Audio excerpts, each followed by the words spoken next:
Bonjour à tous, je m'appelle Laura Prioul, j'ai 21 ans et il y a un an maintenant que j'ai été agressée physiquement, frappée, violée. Ça fait un an que je me cache des médias, un an que je me cache de tout le monde, mais que tout le monde parle de moi. Je n'ai jamais parlé parce que je ne voulais pas faire le buzz, parce que j'avais peur, parce que je ne veux pas entendre parler de moi comme ça, parce que je me sens vraiment salie par cette histoire. Tout le monde est au courant, tous mes amis, toute ma famille, tout le monde sait ce qui s'est passé pour moi. Et c'est vraiment très dur à accepter. Donc maintenant, je vais être cash et je vais vous dire ce qui s'est passé sans vraiment rentrer dans les détails. J'étais en boîte de nuit sur Paris. Il se trouve que mon agresseur était aussi là.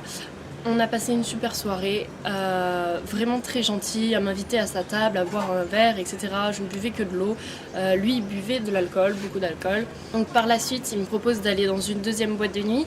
Je me soucie du fait de comment je vais rentrer chez moi. Il me dit qu'il a des chauffeurs privés, qu'il me fera ramener, etc. Donc très bien. On part pour cette deuxième boîte de nuit. Au final, une voiture se gare à côté de nous, des paroles sont échangées en arabe, je n'y comprends strictement rien du tout. Je demande à mon agresseur ce qui se passe et il m'explique qu'on va finir en fait la soirée dans un hôtel, dans l'hôtel de son ami, parce que la boîte de nuit n'est pas très bien. Soit. Étant déjà dans le taxi, envie de continuer à m'amuser avec cette personne, envie de découvrir vraiment qui c'est, etc. J'accepte le fait d'aller dans cet hôtel. Donc on arrive à l'hôtel, nous sommes 4 personnes, une fille, un homme, mon agresseur et moi. Donc dans cet hôtel, nous continuons à faire la fête, à s'amuser, à rigoler, à regarder des vidéos. On a dû quitter la chambre d'hôtel en fait parce qu'on faisait du bruit et il nous a dit oui, dans ma chambre d'hôtel on peut y aller, on peut faire du bruit, j'ai tout l'étage, personne nous entendra, alors on peut continuer là-bas. Donc très bien, on décide de tous aller là-bas. Donc je demande à la fille si elle vient et au mec, ils me disent que oui, qu'ils doivent parler avant, qu'ils vont arriver, qu'ils prendront un autre taxi. Donc nous on descend, on prend un premier taxi, on va à l'hôtel, persuadés que les personnes allaient nous rejoindre à l'hôtel pour continuer cette fête, on va dire. J'y vais sereinement. Donc une fois dans la chambre, on met de la musique. On continue à danser, à faire la fête et on était proches et à un moment on s'est tous les deux embrassés en fait et il a voulu me rembrasser et j'ai tourné la tête et ça lui a pas plu. Je me suis fait frapper d'un coup et je n'ai pas vraiment compris ce qui se passait sur le moment parce que dans ma tête tout était beau et tout se passait bien. J'ai voulu me défendre et cette personne m'a refrappée. Je n'arrivais rien à faire, rien du tout. Il était vraiment trop fort pour moi, sur moi, à me frapper et cette personne a fini par me violer. Donc après m'avoir frappée et violée, je me suis enfermée dans la salle de bain. Il fallait que je retourne dans la chambre parce qu'il y avait mon téléphone, je devais prévenir quelqu'un, je devais appeler quelqu'un, il me fallait de l'aide, je ne pouvais rien faire et je suis rentrée dans la chambre. Il se trouve qu'il était normal, il me demandait mais pourquoi tu pleures, pourquoi tu t'es blessée, qu'est-ce que tu as fait, est-ce que tu veux de la glace? Il a appelé pour qu'on m'emmène de la glace, vraiment très bizarre. Une autre personne complètement. Et du coup, je prenais mes affaires doucement, j'essayais de me rhabiller doucement pour pas réveiller la bête en lui, on peut dire. Et après avoir pris mes affaires, je lui ai regardé dans les yeux et je lui ai dit mais tu es un monstre parce que je devais le dire et c'était vraiment très bizarre comme action, on peut dire. Et après lui avoir dit que c'était un monstre, il m'a poussé violemment sur le lit et a arraché mon vêtement qui était vraiment tout arraché. J'étais vraiment sans t-shirt. Il a essayé de me revioler en me touchant, étant couché sur moi, sauf que j'ai saisi sa gorge pour le stopper en fait. Je l'ai étranglé et il en a fait de même, il m'a étranglé aussi, mais il serrait tellement fort que je n'arrivais vraiment plus à respirer. Et honnêtement, je vais vous dire, j'ai eu vraiment très peur pour ma vie, j'ai eu vraiment peur de finir comme ça parce que je ne pouvais plus respirer. Je voyais noir, des étoiles, je venais de recevoir je ne sais combien de coups et je venais de me faire violer. Je me suis dit que c'était fini pour moi. Sauf que j'ai réussi à basculer mon agresseur du lit en l'étranglant et en le poussant, et j'ai réussi à m'enfuir de la chambre en courant. Il y a une personne qui m'a aidée dehors. Après, je me suis enfermée avec une femme de ménage dans une chambre qui m'a aidée. Les secours sont venus, la direction de l'hôtel est venue me donner des vêtements, la police est venue. Lui était enfermé dans la chambre, ils l'ont embarqué au poste de police, on m'a embarqué au poste de police, on nous a embarqués au même dans 2 voitures séparées pour pas qu'on se recroise, etc. Arrivé au poste de police, j'ai porté plainte, on va dire, mais ce n'était même pas réfléchi de ma part. Au poste de police, on m'a dit bah voilà, qu'est-ce qui se passe? J'ai tout dit et j'ai pas eu le temps de réfléchir, de savoir si je voulais porter plainte, si je voulais pas porter plainte, ce que je voulais faire, ce que je voulais pas faire. J'ai pas eu le temps de tout ça. Donc après avoir porté plainte, j'ai été emmenée à l'hôpital pour soigner mes blessures, pour me faire des tests ADN, faire des tests alcoolémie, faire des tests pour la cocaïne, faire toutes sortes de tests. J'y suis allée le jour même, j'y suis retournée le lendemain. J'ai eu un médicament à prendre pendant 1 mois qui me détruisait l'estomac, vraiment pour pas avoir de maladie, etc. Parce que oui, cette personne ne s'est pas protégée, bien évidemment. Quand j'étais chez moi, je me pliais de douleur tellement ce cachet me faisait mal. Et c'était dur. Je n'arrivais pas à le dire à ma mère parce que c'est trop dur de dire quelque chose de tel à sa mère. Ma mère qui a toujours voulu me protéger, qui a toujours voulu me mettre en garde, qui a toujours été là pour moi. Le fait de lui dire « Maman, j'ai été frappée, j'ai été violée », c'est juste pas possible pour moi. Je lui ai jamais dit ce qui s'était vraiment passé. Elle a lu toutes mes plaintes, elle sait vraiment tout ce qui se passe dans tous les détails, mais de moi-même, j'y arrive pas.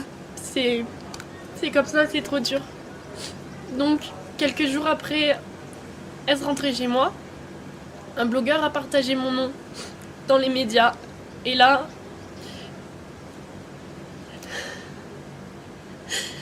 j'ai toute ma vie, on peut dire, qui s'est écroulée ce jour-là. Parce que on a commencé à m'insulter. On a commencé à me traiter de tous les noms. On a commencé à me menacer de mort. On a commencé à me menacer de tout ce que vous voulez. On a commencé à me dire vraiment des choses qui blessent. On a commencé à contacter mes grands-parents, à contacter ma mère, à contacter mes amis, savoir qui j'étais, à me contacter, à m'insulter, à me rabaisser, à m'inventer des histoires, à faire énormément de choses comme ça. J'ai eu tellement de menaces, j'ai vu tellement de commentaires sur moi. Je ne voyais aucun commentaire positif me concernant. Énormément de gens parlaient, énormément de gens m'insultaient, mais personne ne me soutenait, à part ma famille et mes amis.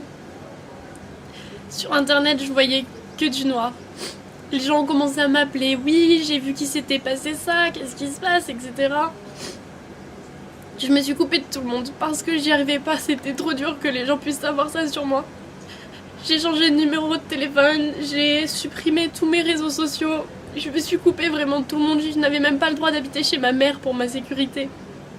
Donc c'était encore plus dur parce que j'avais vraiment besoin d'elle. Elle était là bien sûr, mais j'avais pas le droit d'habiter avec elle. C'était horrible pour moi. C'est comme ça. Dans les médias, j'ai pu voir que j'avais refusé la confrontation, alors que non. La police m'a bien expliqué que je pouvais faire la confrontation maintenant devant eux, ou que je pouvais la faire plus tard devant le juge, avec un avocat, après avoir réfléchi, etc. Sachant que je venais de me faire agresser par cette personne, la dernière chose dont j'avais envie, c'était de le recroiser, de le voir ou de l'entendre même, ou quoi que ce soit. Donc j'ai dit que j'étais pas prête et que je voudrais le faire plus tard. Donc voilà, donc je n'ai jamais refusé de confrontation, je l'ai fait plus tard. Ensuite, on a pu dire que j'étais coiffeuse, que j'étais escort girl, que j'étais chômeuse, que j'habitais à Nice, que je faisais que des défilés de mode, que plein de choses comme ça. Et tout est faux. Après, au Nouvel An, on a dit que des fans de mon agresseur m'auraient retrouvé dans la rue, sorti du lido, m'auraient fracassé, tapé une bouteille de bière sur la tête, etc. Alors que je ne suis même pas sortie pour le Nouvel An.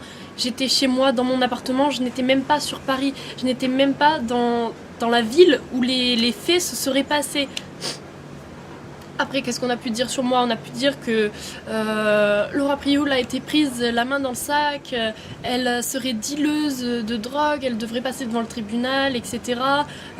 J'avais une grande possession de drogue, etc. À ce moment-là, j'étais en train de travailler, j'étais pas du tout sur Paris. Je ne savais même pas ce qui se passait. On m'a appelé en me disant ah bon, tu vends de la drogue et tout, qu'est-ce que c'est que cette histoire et tout. Non, je ne sais même pas ce qui se passe. Les gens sont au courant avant moi de ce qui se passe. Tout le monde se permet de me raconter une vie en fait, que je n'ai jamais parlé. Donc tous les Facebook, Instagram, Snapchat, Twitter, blog qui portent mon nom, ce n'est pas moi. Je n'ai jamais écrit, je n'ai jamais ouvert ma bouche, je n'ai jamais rien fait de tel. Au jour d'aujourd'hui, oui j'ai peur, oui je fuis la ville parce que je n'arrive pas à sortir. J'ai peur qu'on me reconnaisse dans la rue, j'ai peur qu'on m'agresse, j'ai peur que toutes ces menaces soient mises à exécution, j'ai peur de croiser quelqu'un qui pourrait dire ah mais c'est elle, j'ai peur qu'il se passe quoi que ce soit, j'ai peur pour ma sécurité, j'ai peur pour la sécurité de ma famille, j'ai peur pour la sécurité de mes proches, j'ai peur pour tout ça et c'est dur pour moi d'avancer avec ça. Écoutez-moi bien, je n'accepterai jamais d'argent pour enlever ma plainte parce que je veux que cette personne finisse derrière les barreaux parce que c'est trop dur, vraiment. Et j'ai pu savoir dans les médias que je n'étais pas la seule victime de cette personne, de cet agresseur. Je sais qu'il y a d'autres filles qui ont été victimes de cette personne. Des médias en parlent, etc. Et j'essaye de me battre pour moi, mais j'essaye de me battre aussi pour ces autres personnes. Mais c'est dur, sachez-le, et j'ai besoin de soutien. Et je suis là aussi pour soutenir ces autres victimes. S'il vous plaît, sortez. Sortez du silence et allez porter plainte ou je ne sais pas, mais aidez-moi, j'ai besoin d'aide, je suis toute seule contre cette personne. Les filles qui ont été victimes de quoi que ce soit, manifestez-vous, que ce soit par écrit, que ce soit en m'envoyant quelque chose, des preuves, des messages, en allant porter plainte, ce que vous voulez. Mais j'ai besoin qu'on m'aide pour mettre cette personne en prison. Sachez que je n'ai pas eu de chance parce que mon nom a été cité par un blogueur dans la presse parce que j'étais avec une connaissance de ce blogueur dans la soirée. Donc de suite, ça a fait un scandale autour de mon nom. Mais en France, vous êtes vraiment protégés. Personne ne pourra connaître votre identité si vous portez plainte. Même votre famille peut ne pas être au courant du fait que vous ayez porté plainte pour telle ou telle raison. Rien ne sera médiatisé, vous n'aurez pas de menaces, vous n'aurez pas de journaux sur le dos, vous n'aurez pas tout ça, vous serez vraiment protégés. J'ai juste besoin de vous, j'ai besoin qu'on se réunisse tous ensemble et qu'on le mette derrière les barreaux parce qu'ils le méritent. C'est tout. C'est tout ce que j'avais à dire. L'adresse que je vais vous écrire, c'est la mienne. C'est la seule sur laquelle vous devez écrire. Voilà, maintenant, j'ai dit ce que j'avais à dire et au fond de moi, je me sens plus soulagée. Les gens ne vont pas avoir qu'une seule version des choses. Voilà.